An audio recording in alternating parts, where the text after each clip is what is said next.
তো আমি এ বিষয় সম্পর্কে সঠিক ব্যাখ্যা চাই যে সকল মুসলিম জান্নাতে যাবে এবং অমুসলিম যাবে জাহান্নামে।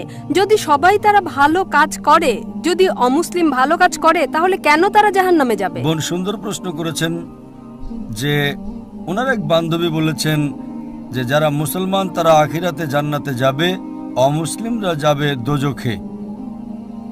মুসলিম মানে সে যে শান্তি অর্জন করে আল্লাহ সুবহানাহু ওয়া তাআলার নিয়ম অনুযায়ী চলে, কোরআন ও হাদিসের অনুসরণ করে, তাকে বলে সঠিক মুসলিম। এটা একেবারে সঠিক যে কর্মগতভাবে যে সঠিক মুসলমান সে ইনশাল্লাহ জান্নাতে যাবে। কিন্তু আপনার প্রশ্ন হচ্ছে যে অমুসলিম ভালো কাজ করে সে কেন জান্নাতে যাবে না?